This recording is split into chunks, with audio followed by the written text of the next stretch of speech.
Welcome to the analytics episode of Hashtag News. Today we're talking about Google Analytics. Let's dive right in. So we're starting out on Google. It's gonna be real simple. Let's type in Google Analytics. At the top here you'll see Google Analytics. We're gonna sign in. Click on that top option. And I've made all of you administrators. So that means that whatever email I normally use to contact you, whether that be your Gmail or school email, you should see an invite somewhere in there. If you need to be re-admitted, let me know. But otherwise, you should be able to sign in right then and there and access your school's Google Analytics. But let's just take American as an example today. Just to give you a breakdown of the screen, you should be under the reporting tab, not the home tab. Don't worry about home, customization, or administrative stuff. If you end up wanting to make someone else like social strategy or whoever an admin, you may do it under this panel, but let's just cover the basics right now. So the first window you're going to see is an audience overview. Before we get into this main window, I want to talk about this left side. Dashboard is something you can customize. Don't worry about that. Shortcuts is also something you can customize. Don't worry about that. Intelligence events, same thing. Don't worry about that. Let's start with real time. So real time is exactly what it sounds like. It just shows you who's on the page in real time. So if you go to the overview, which is really the only place you really have to be because it summarizes everything here, you'll see the number of people on the page, which right now at 10:15 in the morning is a whopping 0. Not totally shocking. You'd be able to see where they're coming from, where they're referred from, what social sites they came from, what keywords they're typing in, the number of page views per minute, right? And if this was a really, really hot time, you know, if you published an article that was kind of trending online or was kind of circulating around your school, this would be a cool page to see because you'd see the numbers grow and climb and climb and climb, or decrease, or you'd see where people are coming from. It's pretty cool. So let's collapse real time. Down in audience, this is going to be your default overview or your default view. And under overview, you see a number of things. The first thing I want to point your attention to is this date range. This date range determines everything, right? It determines when you start and when you end. So right now it's going from the 21st to the 21st. So it's just covering the last month. Keep in mind, Google Analytics only started capturing data for your school on the 30th of December. So you're really not going to see much before that. And you're really not going to see much still during winter break. You're going to start to see the bulk load of your data start to come in right now, and as we start to produce a lot more content in the spring semester. So this blue box highlights the start date range. So I'm going to pick, say, the 10th. And it'll highlight the second box, and that represents the ending date range. So let's say I want to end it today, the 21st, just to see the last 11 days. Once I hit apply, you'll be able to see the analytics through these days.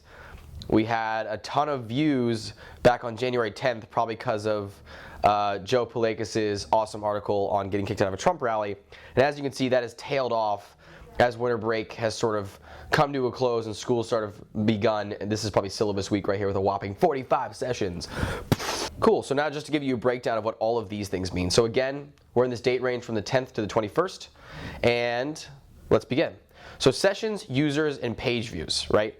Page views are the total number of pages visited on any given session, right? So if I read 4 articles, I go to the home page 6 times, and I visit the About Us page twice, that's 12 page views, okay? Users just represents the number of individuals who have visited. It doesn't matter how many times they visited or how many pages they saw, it's just the total number of people.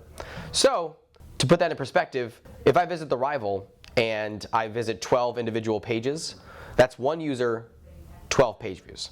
So a session just represents the number of times a user is actively engaged with your site. So a session is basically the number of times people will visit therival.news. Meaning, if I visit in the morning and I check out 3 pages, and I visit in the evening and I check out 5 pages, that's 2 sessions, 1 user, 8 page views. Just to put it in perspective. Pages per session, average session duration are pretty intuitive, right? The number of pages that people will visit when they visit the site on average, and the amount of time they spend. Bounce rate represents the percentage of time people visit one page and then redirect out of the Rival. So if I go from Facebook and I read an article and then I instantly go back to Facebook, my bounce rate is going to go up, right? That means it's a high bounce rate. But if I go and check out that article and then I click to another page on the Rival, it's going to keep the bounce rate low. So we want to keep it low. Percentage of new sessions, that's literally just the percentage of people that came through the site, how many of them are starting brand new sessions versus how many are returning. You can also see a breakdown of that over here in this pie chart. Great, below that you can see other basic demographics and system information. So language, country, city, browser, operating system, service provider. Then you can see some mobile information as well to see what sort of operating system or what sort of mobile device your users are using.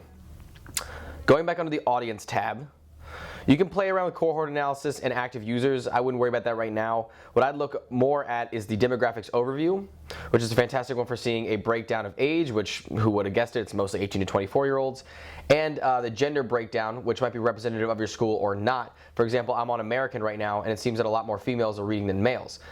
Maybe that's representative of the school's demographics. Maybe that's something they want to look into and change. Who knows? Cool. You can also look at interest categories, which is totally up to your discretion. You have affinity categories, in-market segments, and other categories. I'd focus on these top two. You can see that most of the people visiting the site are in post-secondary education. They've used dating services. They're looking for employment. Over here on the affinity side, they're largely news junkies. That makes sense. We're a news website. Movie lovers, you get the idea. And you can continue to look at the other breakdowns here, which you have an overview of anyway in the overview tab, but let's move on. I'm going to skip down to behavior. This is where you're going to see which of your stories was the most popular within the date range that you've selected. So again, we're the 10th through the 21st. And you can see here that Joe Palakis' article on getting kicked out of a Trump rally is #1 by a long shot. But this allows you to recognize writers and specific articles for being successful during your all-staff meetings, over email, right? This is where you're going to actually be able to recognize people for their success according to their metrics. You can also see that in the overview page. If you just see a slash like this, that's just referring to the home page. You can also look at things like site speed, what people are searching on the site, etc. But site content is going to be the really important one for recognition and for your own understanding of what sort of content is most popular and what's not. Acquisition is going to allow you to see where people have come from. This data is still loading for some reason. That's weird. Right, so for example, you can use the overview tab, although mine isn't working at the moment. If you go down to channels, you're going to see how many people came from social, so 77%, how many people came directly to the Rival.News, how many people found you in Google, how many people were referred to you from another site. And you can explore the other options here, but channels is largely the one you're going to want to check out. Source and medium is also a good one. You can see specifically where people are coming from within social. So you've got mobile Facebook, regular Facebook on computer, direct from Google, T.co, sounds like Twitter, referral from the Rival.News, right? People referring to au.therival.news from other rival sites. You get the idea. And that's a very quick breakdown of Google Analytics. If you have further questions, please contact me. I am happy to address anything at any time. There's a lot of really great tools and tutorials online, a lot of great resources that Google offers if you really want to dive deep into your analytics and customize it. But for now, the basics, you know how many people are coming to your site, how to find which of your content and writers are the most popular, and how to see if people are staying on the site, if they're new or returning. These are the important analytics. So anyways, enjoy Google Analytics. I know you will.